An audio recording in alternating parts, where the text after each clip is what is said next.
Welcome to part 2 of Back to the Blues with Robben Ford. Today we'll hear more from Robben's incredible trio, the Blue Line, featuring Tom Breckline on drums and Roscoe Beck on bass. Also, Robben talks about how to be more melodic using triads, good phrasing, and simplicity. He'll also demonstrate comping and soloing over a swing blues and a one-chord blues vamp.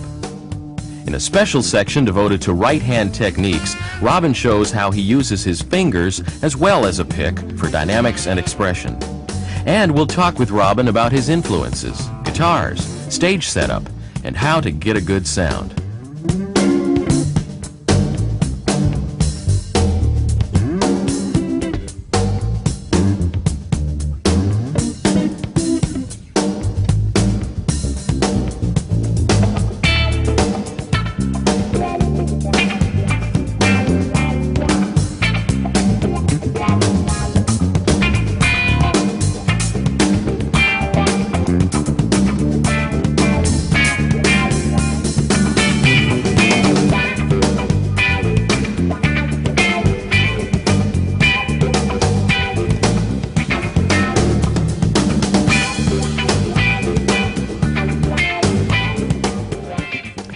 Okay, so this is my third video for REH.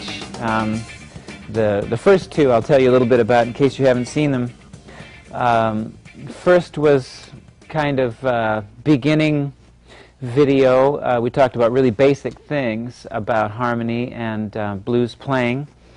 The second video got a lot more adventurous, and we looked a lot more at broader harmonic spectrum, rhythms, and even playing through chord changes more in the past. So we have these two things, the basic grassroots, and then quite an expansion which goes beyond the basic blues harmony and concept. So in this video I'm hoping we can put these two things together in a way that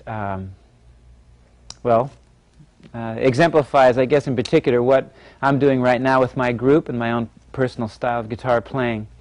So we'll see if we can do that for you. But first, let me give you a note to tune up.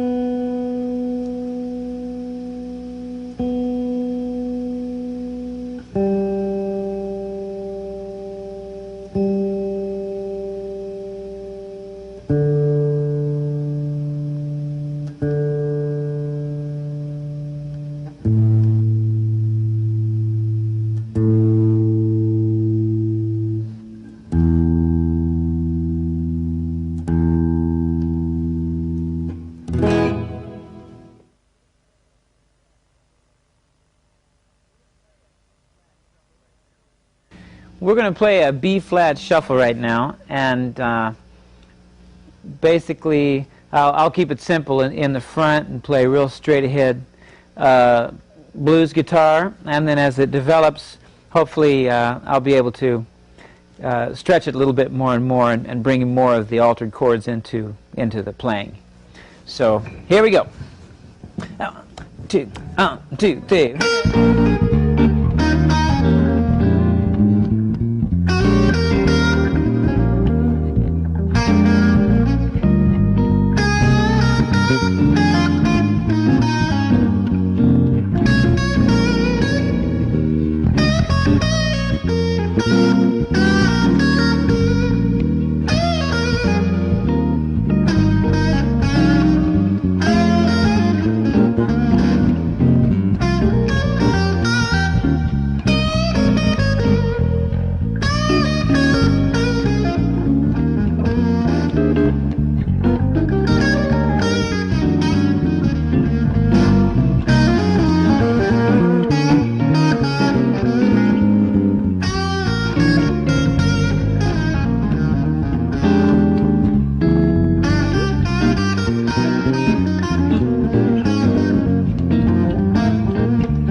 The little jam session we just had there is something that I've enjoyed doing for years.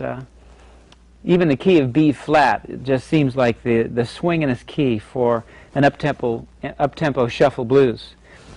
I don't know exactly why, but I just like that.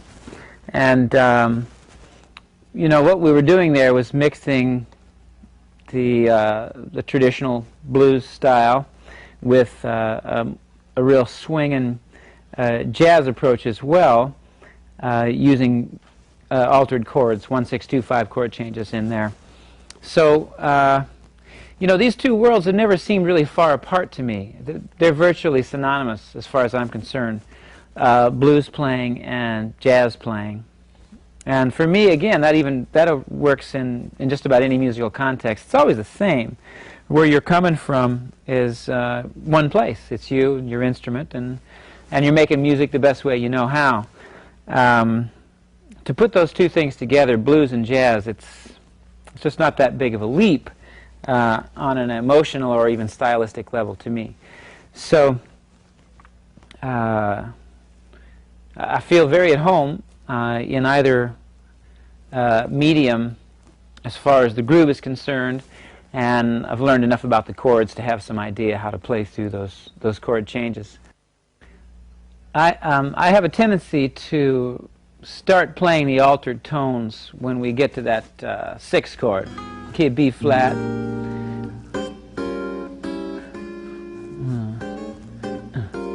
I'll play pretty much straight ahead through all that. And now when we get here, on the sixth chord,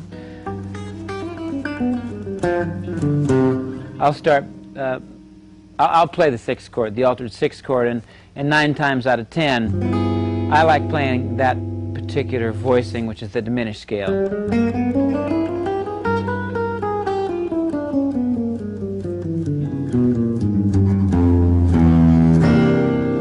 And you got your 2 chord, which could be either C minor or C7, C9 to the 5 chord. Perfect opportunity for a 2-5, you know.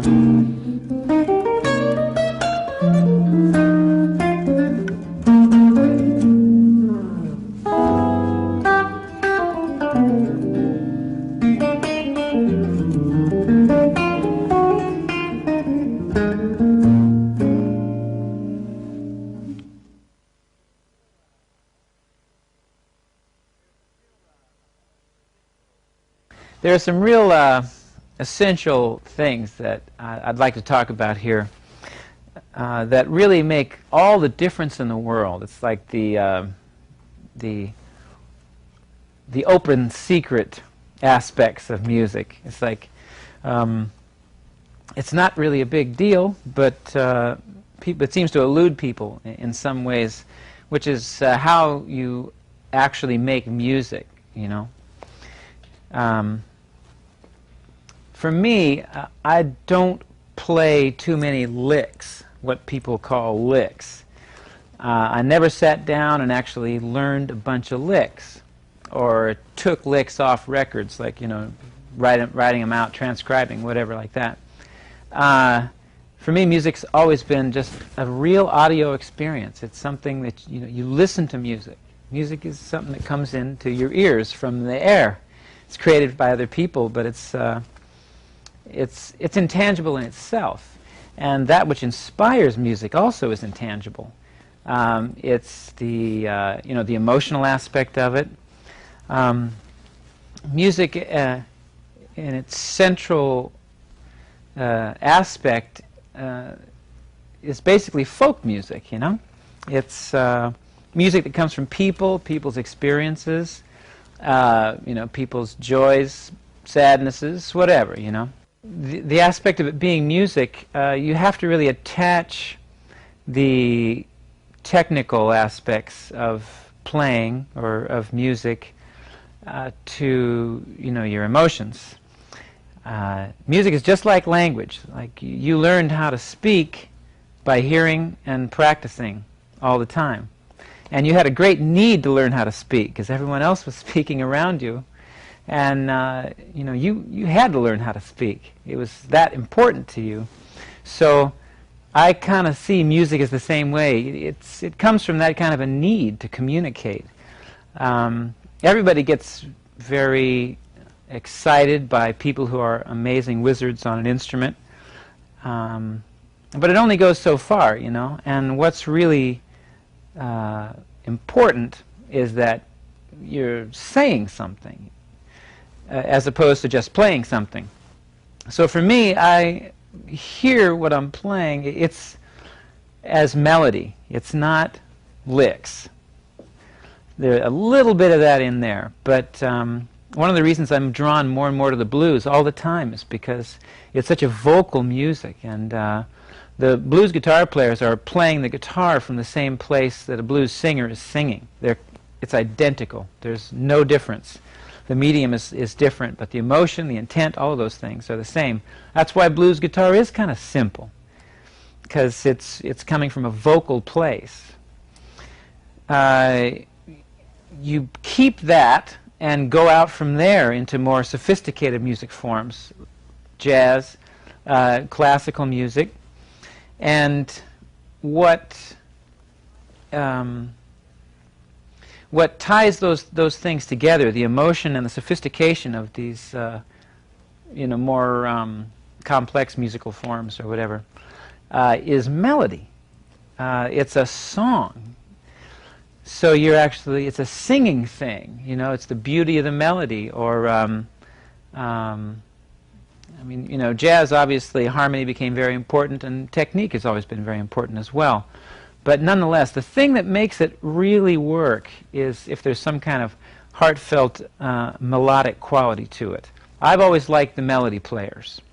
In jazz guitar, my favorite guitarist is Jim Hall, and he is probably the simplest of all of those guitarists. And I say simple in that there's a lot of space in his music and the way he plays, and it's pretty when he plays. Miles Davis, as a trumpet player, he was able to, you know, do whatever. He was able to play the shit out of the trumpet, and came up, you know, working with Charlie Parker, who was probably the most incredible improviser of all time. But he was always drawn towards simplicity and melody, always drawn towards it, you know. He wanted to be able to hear it, to be able to sing it, to be able to feel it. And that's the blues. That's how it's attached to the blues. And he did a record called Kind of Blue, which many of you may know, but I would consider it essential listening in this respect of simplicity in the forms, brilliant, you know, musicality, very sophisticated, but real simple. And also John Coltrane's album, Ballads, I would recommend people to listen to. For the most part, he just plays the melody, but you've never heard the melody played, you know, more beautifully. And it's such a singing quality in the way he plays. The composer, Maurice Ravel, I am a big fan of, and in particular, for me, there's a wonderful piece of music called the Mother Goose Suite, which is just full of all these wonderful melodies, you know. And Aaron Copland's Appalachian Spring, another example of just a lot of wonderful melodies. It's all drawn from folk music. And, you know, these things they're so heartfelt, you know, and so pretty, beautiful, and emotional. You need to expose yourself to things like that, music that actually is, you know, coming from that place. And there's plenty of it on the rawest levels, you know, John Lee Hooker, or you know, the real funky blues, all the way to, you know, Igor Stravinsky, not necessarily the most emotional composer of all time, but people like Ravel and Debussy, and you want to listen to that. You want to listen to that, so you know, you have a nice round musical experience that's coming from the place of a love of music and some kind of beauty and joy and, you know, real good human experiences and emotions.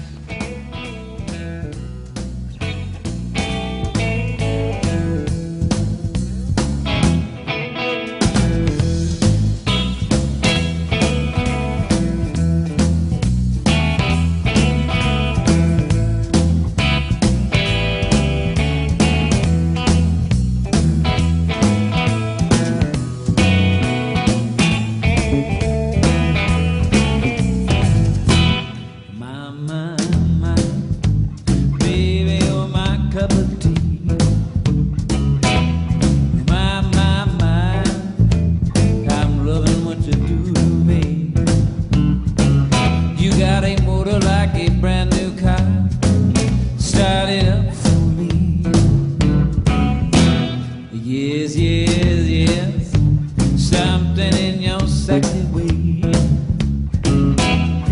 Yes, yes, yes, gonna love you all my days. You got a motor like a brand new car, baby, start it up for me. Start it up, start it up. You make me feel like romancing. Start it up, start it up. Make me feel like dancing. You got a motor like a brand new car. Start it up for me. The way you move, such a finely tuned machine. Yes, such a solid groove, the best I've ever seen. You got a motor like a brand new car, baby, start it up for me.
Such a finely tuned machine.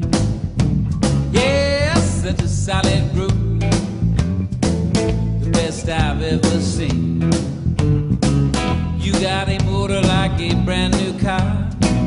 Start it up for me. Start it up, start it up. You make me feel like romancing. Start it up, start it up. Make me feel like dancing. You got a motor like a brand new car. Baby, start it up for me. Start it up.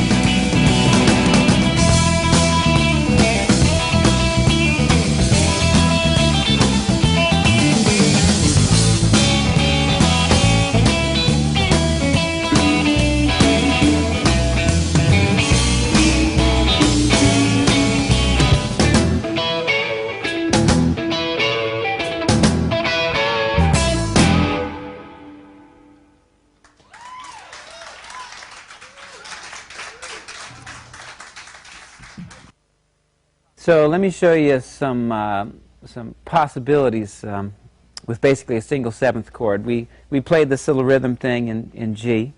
So I'll start from real simple ones to maybe a little bit more interesting ones, or harmonically interesting ones, shall we say. I mean, there's nothing wrong with a G7.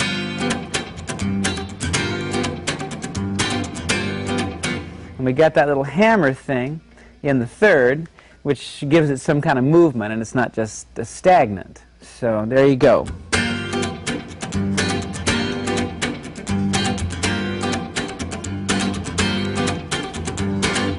Now, if anybody tells you that's not cool music, they got a hole in their soul. You know what I mean?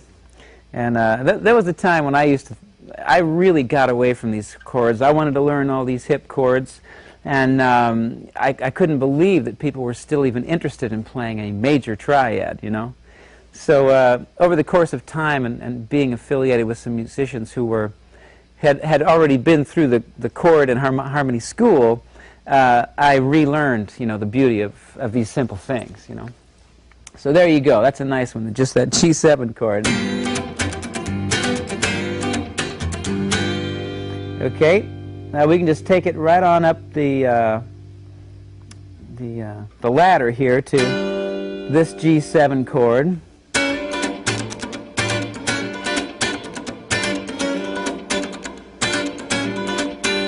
Okay, now that was first we had the tonic on top. Now we have the third on top. That's how the chord's built. Tonic, third, fifth.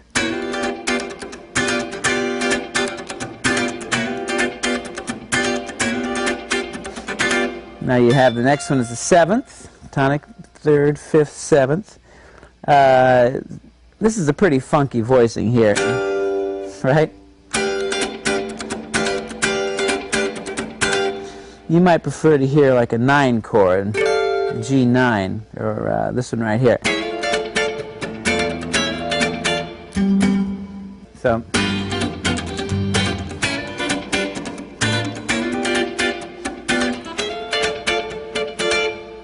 okay, there's some simple just 7th chord voicings. Okay, we could also play this 9 chord.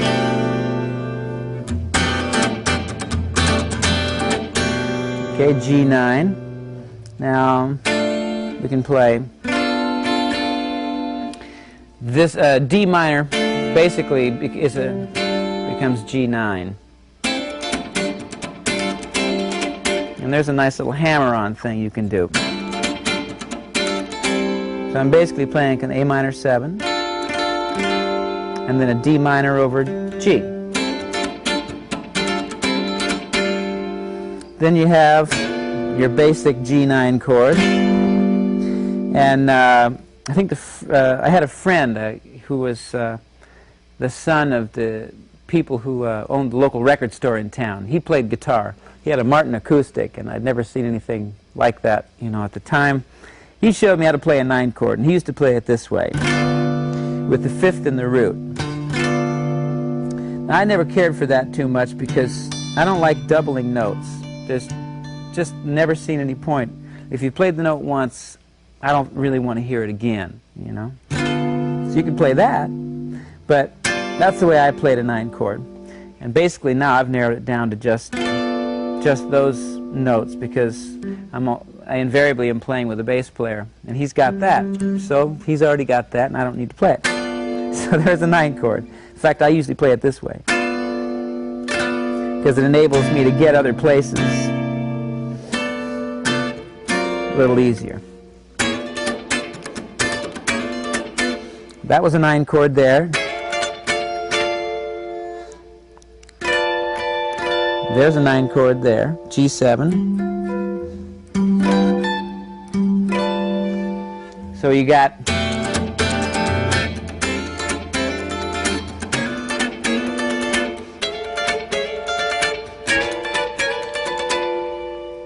there's a bunch of 9 chords for you. We're going to do something now, exercising the wah-wah pedal a little bit. It's a wonderful little device. It was very big, I think, during the late 60s and early 70s, and kind of vanished for a while as passé. But it's a great thing if you're not into a lot of effects, particularly in your setup and everything. Wah-wah pedal is just a great little color that I've grown very fond of using once again. So we're going to just play this one chord jammeroonie here, and keep your eyes on the chordal work in particular, because I think that's the more interesting part of what we're going to do here. What I'm going to do here, anyway. What they do is always interesting. Ready? 1, 2, 3, 4.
you may have noticed some changes in the setting here.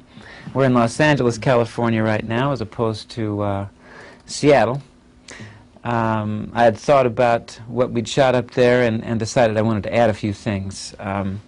Mainly some a little bit more technical aspects of guitar playing, and in particular the use of triads in the blues and also fingering techniques. Mainly right hand is what I want to put the accent on here, but I'm going to show you a few uses of some triads in an A blues. So I want to show you one little thing here. A C major triad against A.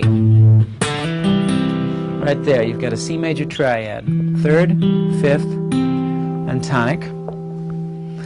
And when adding a little kind of left-handed hammer on here to that major third, you've got a nice little blues lick there.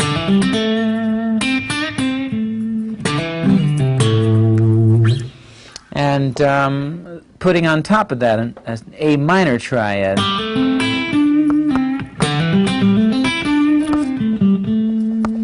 We've expanded the lick here.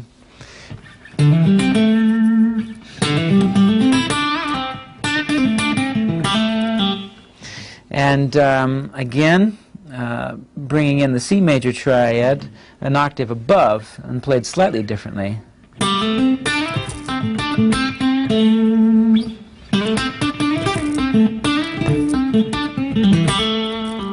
I'm just playing, sliding up to the fifth of, or the third of a C major, and just dragging my finger across it here.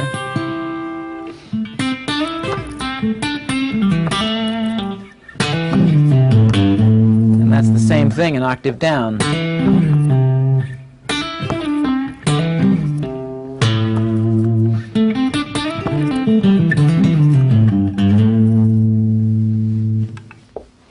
Okay, now if we were playing a slow blues, for instance, key of A, there's that C major triad.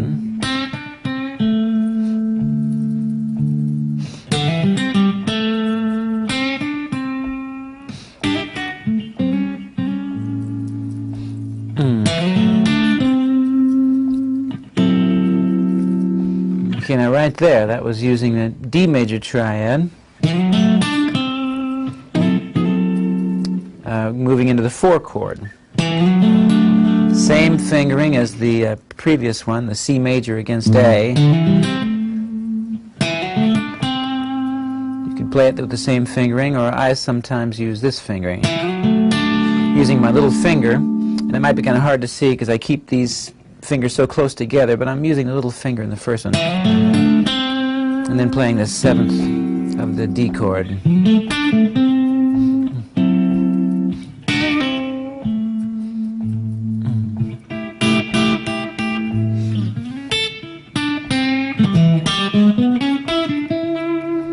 Okay, now right there for the E, I just basically spelled an E chord. 3rd, 5th, the 6th, and then the tonic. So I'm basically playing an E major 6 there.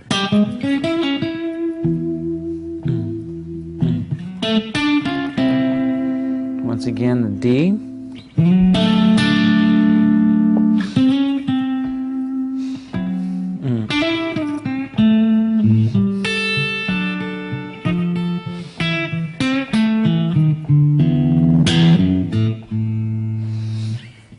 Okay, so that is a real, something I use a lot in my playing, especially the more time I have, for instance, in a slow blues, is just using the triad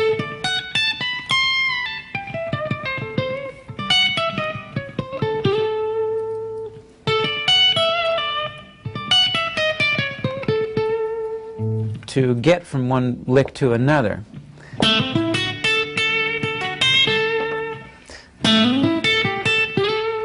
So that's just playing an A major triad, right?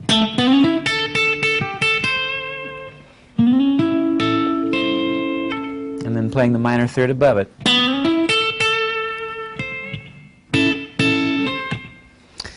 I want to talk a little bit about right hand technique right now. As you can see, even at this very moment, I'm holding the pick between these two fingers.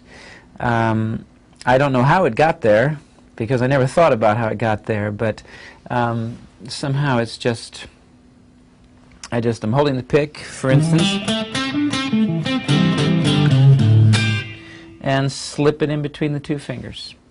And I used to drop more picks than I do now, but I've finally learned how to hang on to the thing, but it just stays right there.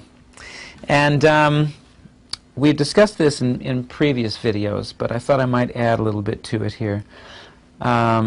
Mainly, the technique is to hit the string with the finger closest to it. Makes a lot of sense.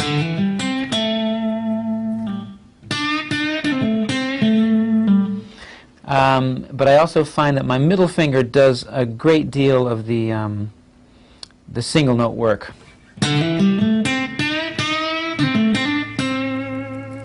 It kind of acts, that and the thumb for the lower strings, it acts as the pick more than the first finger, for instance.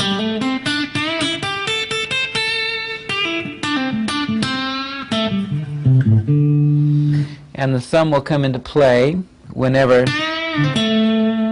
basically on the lower three strings for the most part.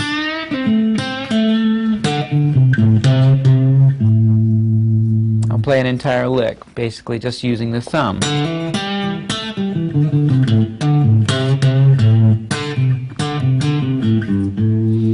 I've never been very good about using these two fingers together.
Now this could be considered a slow technique. I mean, if you're basically just using one finger to play several notes, you can't do it too fast, but you can surprise yourself sometimes.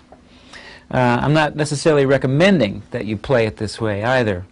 This technique developed very sort of naturally for me, without a lot of thought, and just a lot of consistently putting my pick away and just playing.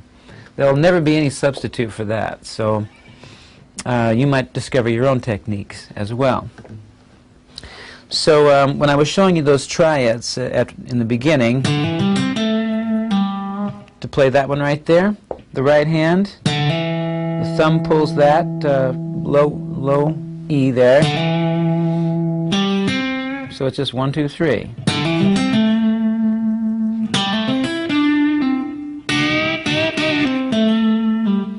First and second fingers, always used for the double stops. And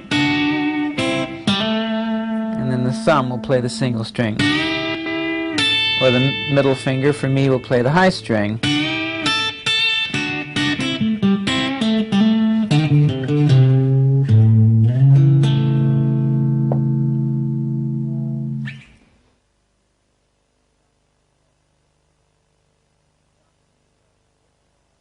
I'm going to talk a little bit about picking technique. There's a lot of different approaches to it. You know, downstrokes, upstrokes, pull-offs, which is avoiding using your pick for something. I use the butt into the pick as opposed to the tip for the most part.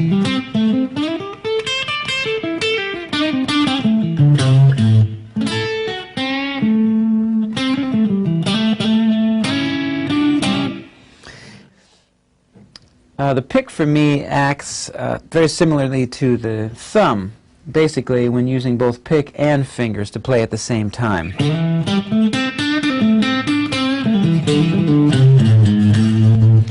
But it brings in another possibility, which is a strong backstroke.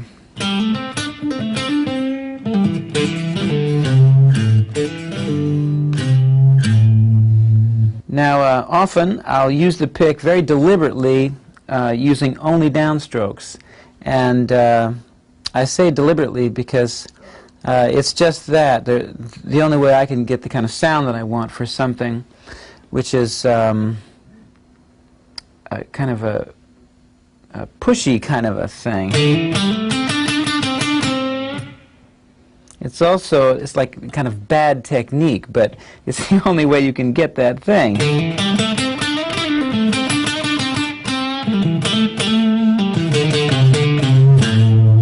Now, if you play it very precisely, it doesn't have the same effect, you know. So this is what I like to think of as kind of using bad technique for good purposes.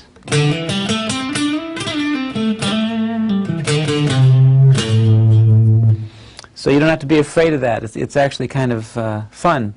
A certain amount of abandon in there and tossing technique out the window and just going for much more of an emotional expression, which is kind of crude in a way, but you know, we have these qualities within us, and in fact they're a lot of fun to play with, you know. That's a big part of what blues is.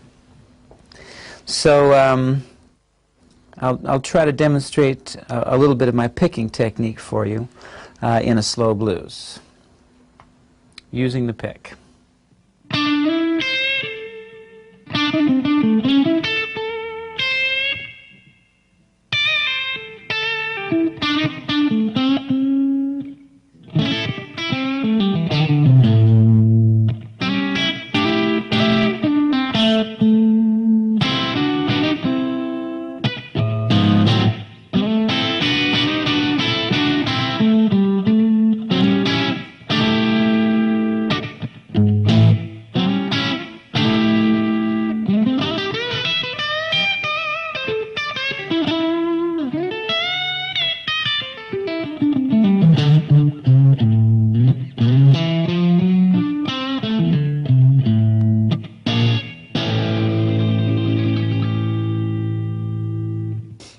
There are things that happen when you play if you actually let your emotions sort of carry you.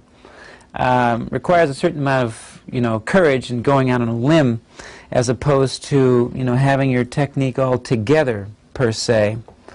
And a lot of it it's just these little subtle little things, like for instance, the way you might play with the pick, and it's actually something that I think comes from experience. You know, the more and more you play, and particularly the more and more you play in front of an audience, that's the way you're going to discover these things, you know, because it's an emotional issue. It's not, or it's an object of feeling as opposed to a technique. It sounds different when you play with the pick. I'm kind of using the whole flat part of the pick here, to get a little softer, lighter thing.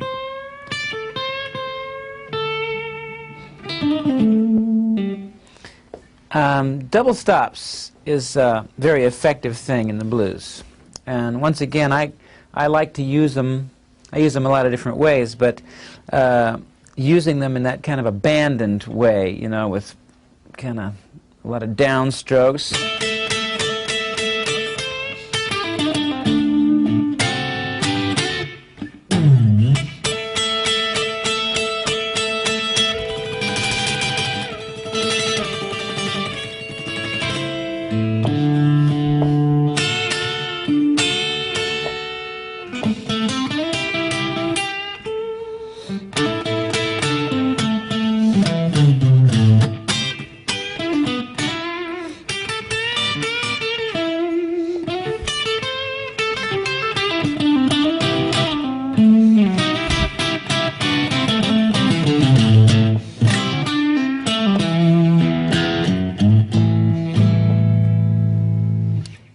One of my favorites is what happens here. It's like, here's an A octave, right?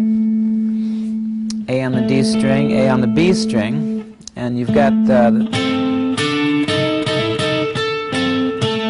this basically minor pentatonic with the flatted fifth included.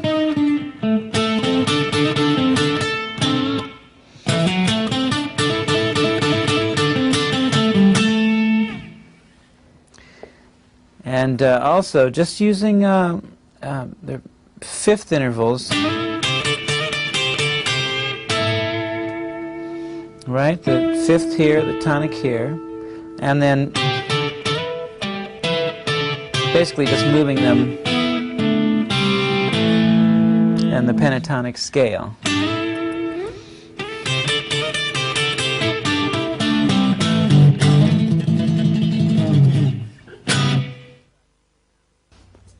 We're going to do a tune now which many of you may know. This is a classic for us. It's called Talk to Your Daughter.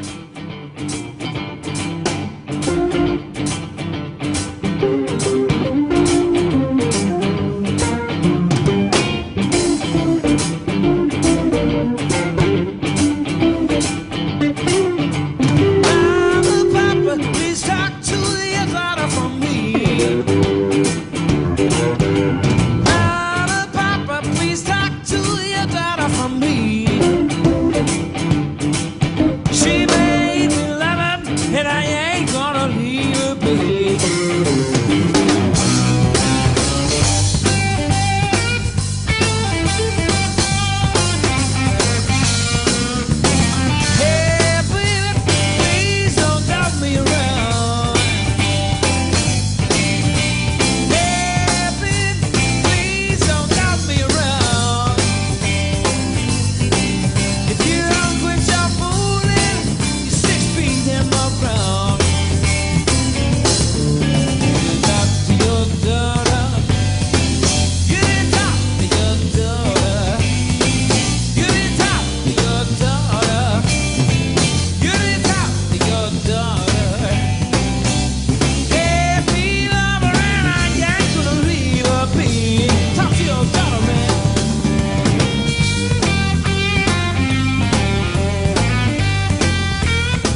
for me, the reason, probably the greatest reason that I have really gone more back toward the blues has been the sheer fact, the mere fact that I play an electric guitar.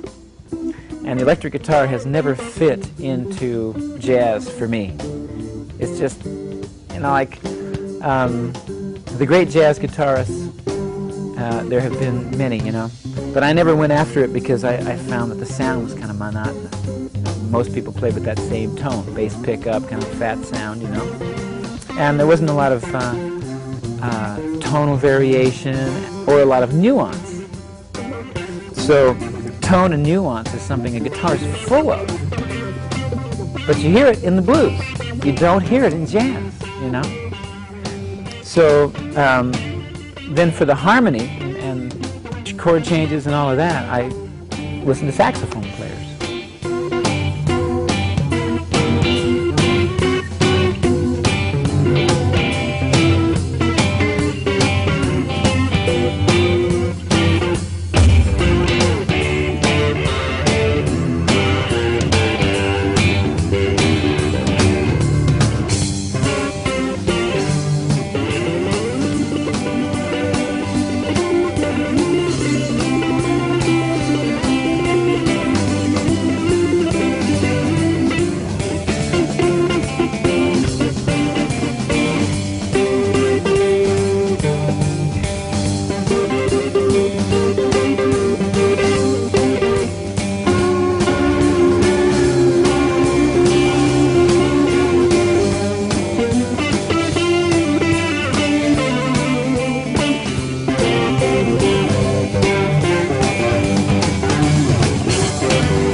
Let's talk about getting a good sound.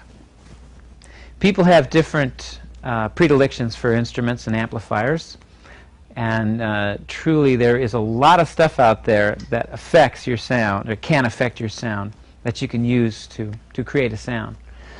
I'd like to stress that the most important aspect of your sound is going to be your concept of sound, which really boils down to what sounds good to you. what sounds good to you. And basically your body, meaning in particular your fingers, and how you touch the instrument, how you play the instrument. That's what sound is really about. So please don't forget that. And don't think that sound is out there somewhere, and if you plug in the right gizmos, you're going to get the sound you want, because that's not it. It really comes from inside.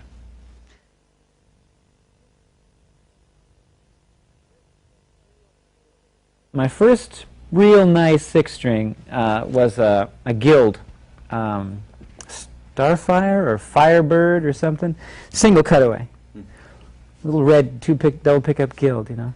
And I bought it because when I checked it out in the music store, it sounded like Mike Bloomfield to me.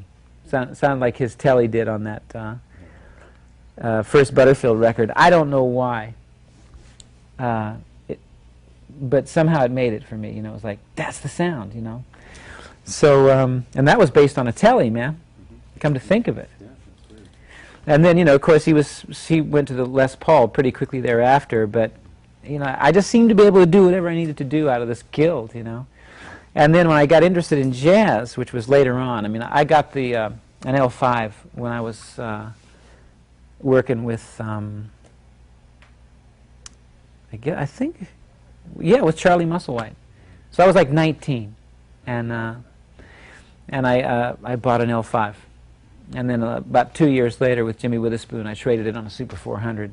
And that was because I wanted to play jazz. I needed a jazz guitar. So I got, that looks like a jazz guitar. And then I went to a 335 a little while later on because I was living in up around San Francisco. I had to come to L.A. to do a gig, and I forgot to bring my guitar. So, shit, I needed a guitar. And I was playing with the L.A. Express, so I, you know, and Joni Mitchell, so I had some money, and I didn't really think about it too much, you know. I went downtown to buy a guitar, you know. We went into Guitar Center on Sunset Boulevard, and they had a 335 on the wall, and I said, that looks good. I checked it out, I said, okay, I'll take this. Well, this is Old Faithful. I've been playing this guitar since about 1983 or so, maybe 4. Yeah. And it was something that Dan Smith, who at the time I met him was with Yamaha, but we were talking about a guitar, you know, smaller body, 2, you know, double cutaway humbuckers. You know, he wanted to do something that married the Strat and a jazz guitar or a humbucking guitar, Gibson style. I mean, this guitar doesn't do that. That was their intention. I just wanted something, you know, that was smaller than a 335 because I just got tired of that big old thing. And I don't wear my guitar low. I like it kind of high. So between, you know, like he went with it. He and John Carruthers designed this guitar for Fender, and here it is. I mean, this is it. I've changed the pickups. The pickups they made then were no good. Now they're good. They actually have good pickups in them. Is it hollow? It has some hollow. Little cavities. Solid, hollow, solid, little hollow there. And of course it's hollow here for that. People need to feel free about messing with their guitars, you know. Very important. I mean, I don't know how to do it myself, but I've, you know, found somebody that I like to do it for me when I need it. And, you know, pickups are easily changed these days. And, you know, people should experiment. If they don't dig their sound, they should experiment with it. I like a bigger bridge. That's a Nashville, Gibson Nashville bridge. That isn't what originally was on this guitar. I like it. Simple change to do. Also, I have my tone and volume controls disconnected right now in this guitar. Or just, you know, nothing happening there. So I have to rely on the volume pedal, obviously, for that. I'm not so sure I'm going to stay that way, but I have been playing like this for at least a year. So, you know, you can make a change like that, and you can always go back.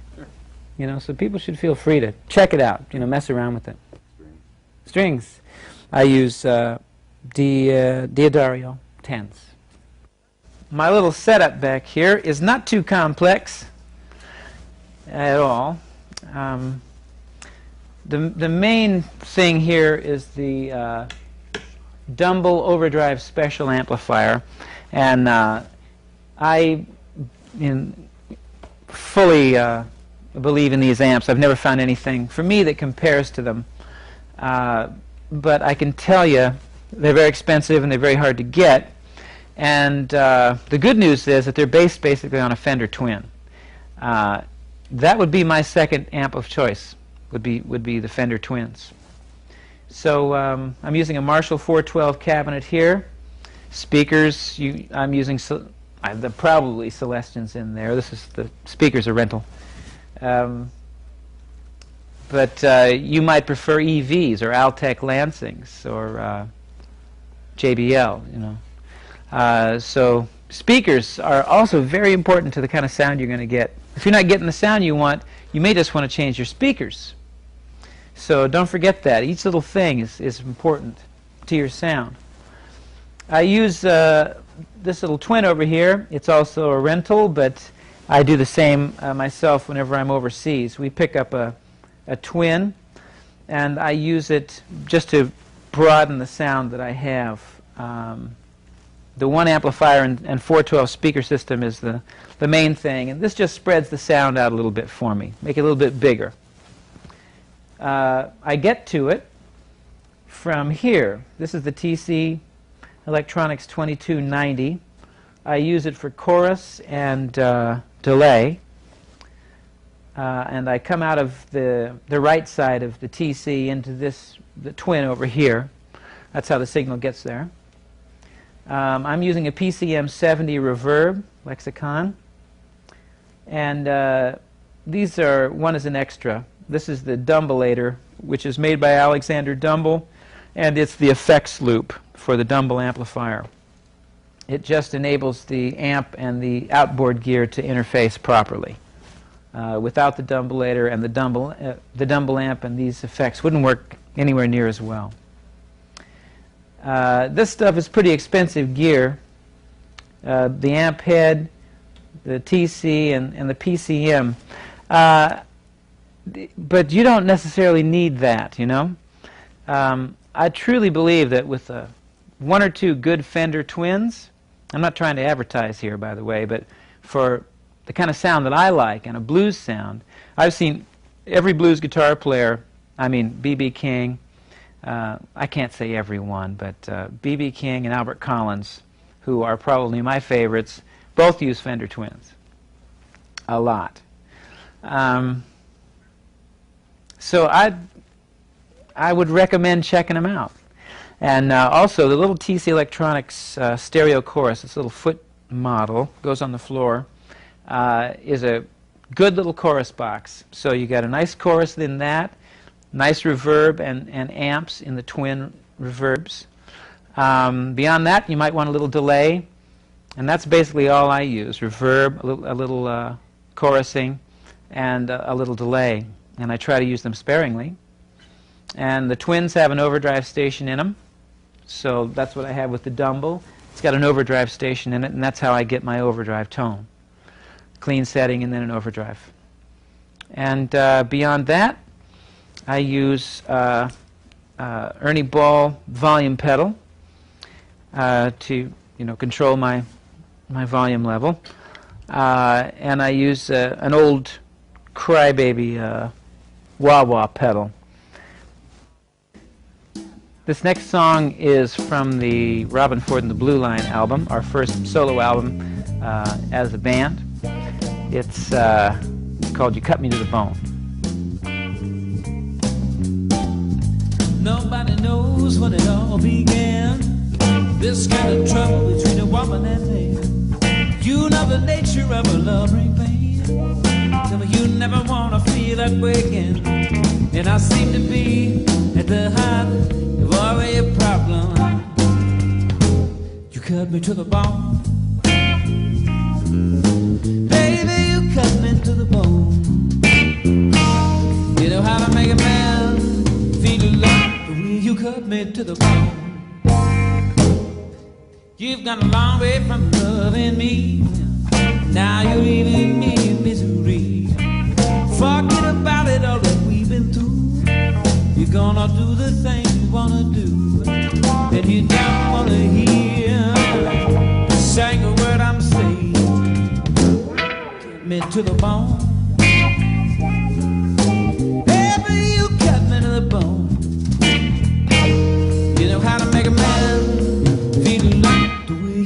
me to the bone.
Lost in a dream, that's what you are.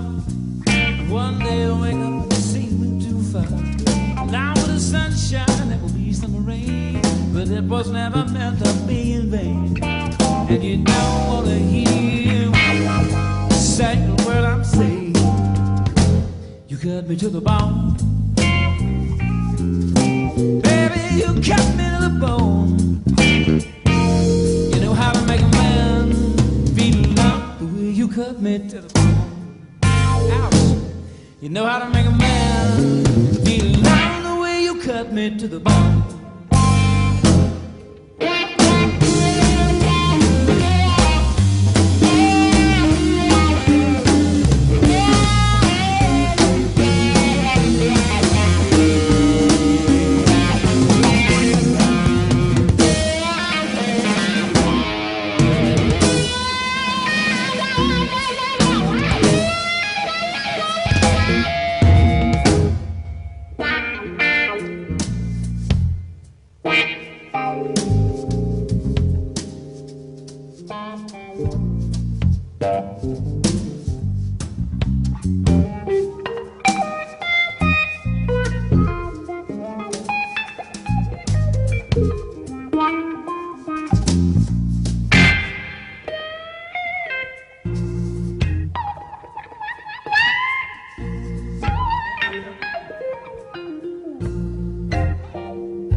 Well, definitely my first real guitar inspiration was Michael Bloomfield with the Paul Butterfield Blues Band. It was the first blues I ever heard in my life, really, that I went, was struck by this music. And it was the first real, especially at that time, guitar virtuoso that I ever heard. The guy was playing so much more than anybody else, and prior to that, all I'd ever heard was Keith Richards and George Harrison, not to belittle them, but this guy was playing the shit out of the guitar. So, bam, I got hooked at that moment. And I'd been noodling on the guitar, but I was still kind of playing saxophone and everything, and singing with my group. But once I heard that, it was just, like a world opened up for me, And I was... 2 hours north of San Francisco, and the whole scene was busting loose in San Francisco with all those San Francisco bands. I mean, the Grateful Dead, Big Brother and the Holding Company and all of those. But also Paul Butterfield was coming through town and might even have been living there. Mike Bloomfield started his band, the Electric Flag. Albert King, B.B. King, they were all playing there. And so I used to go see him play, you know. B.B. King was a revelation, absolutely. He was like the second revelation. First it was Mike Bloomfield. Then I saw B.B. King live because I went to see the Electric Flag, which was Mike Bloomfield's band. And B.B. King opened the show, you know. No, he didn't. I don't remember if he opened it or closed it, but he came out there, and I had no idea what I was going to hear, and it was B.B. King. I mean, he may as well have been at the Apollo Theater. I mean, he was giving it up, man. And, you know, how old was he at the time? He was maybe 35, maybe 35, something like that. So he's in his prime. And it was just amazing, man. He was just so much heart and soul and sounding great, and his band's cooking. We were dying, you know. My brothers and I was just like, this is it. I've died and gone to heaven, man, you know. And so, of course, we got the first B.B. King record we could get our hands on, which was live at the Apollo. And it sounded just like it. It sounded just like when we saw him, man. And so then Albert King, you know. And, of course, Eric Clapton I'd heard with John Mayall and the Blues Breakers. And he's still probably my favorite Clapton guitar work. And Hendrix, Jimi Hendrix.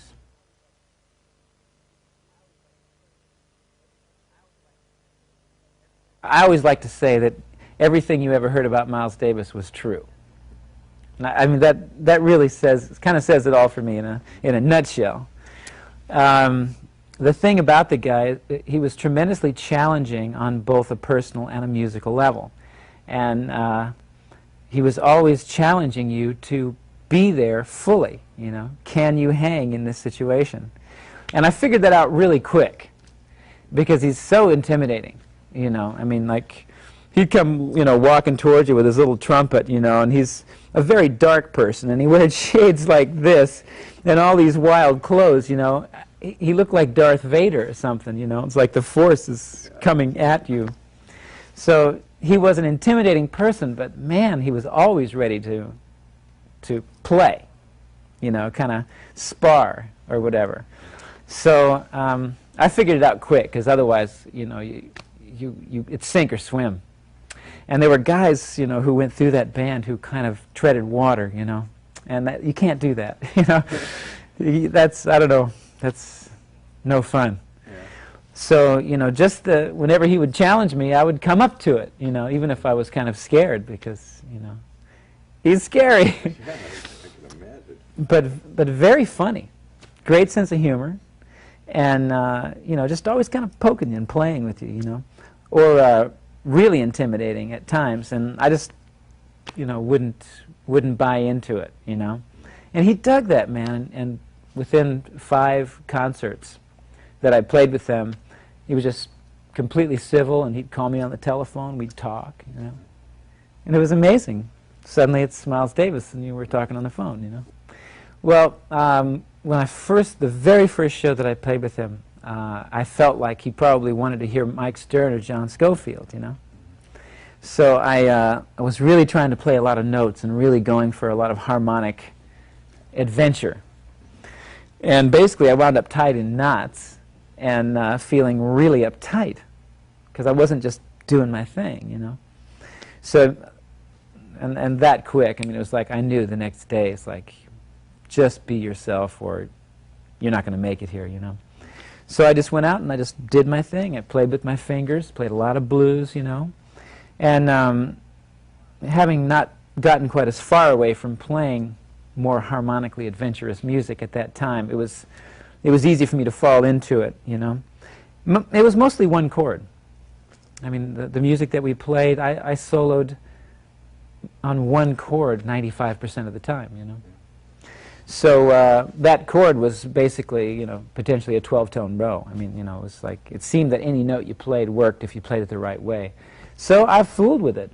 And just, I mean, like the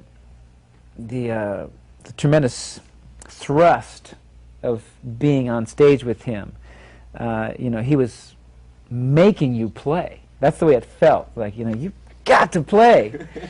So you just go for it, you know. And you only knew that your solo was over when he started playing trumpet again. Then you stop, you know.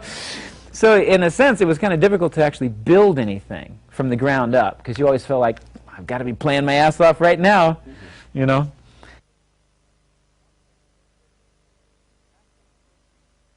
That's like my favorite part. Like the thing I learned from Miles Davis was the beauty of simplicity, you know. I mean, the combination of him and people like B.B. King and Albert King, where it's all soul and touch and tone, you know. That's what the blues is all about. And you know, Miles, who went through that whole school of bebop, etc., and beyond, to me became the greatest example of a guy who knew harmony inside and out, but didn't spend his days exercising it all the time, you know.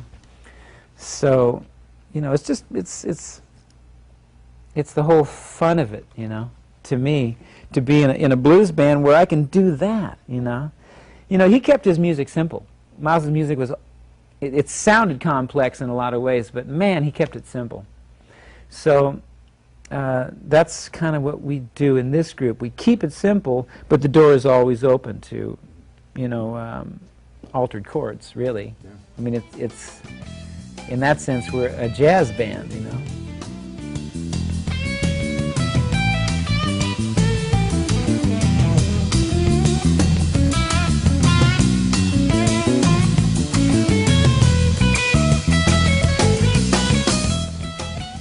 So once again, I want to say thank you, in particular to Roger Hutchinson and CPP Belwin for making this video happen, and my good friend Don Mock, who is always completely invaluable in making these things. I hope that I've given you something a little newer, a little fresher here. You know, once again, we'd just like to encourage you to get into the basics of music, you know? Get into the real fundamental things about music, which for me boils down to the blues. Because that's where all the other music that ever came out of America came from, aside from the obvious European influences of classical music. Not to worry too much about having really expensive gear, and think more about how you're playing it, and how you're hearing it, and what it is that you want to say. So remember, it's music we're talking about, and not just technique, chops, whatever you want to call it. So good luck, and I'm sure we'll see each other again.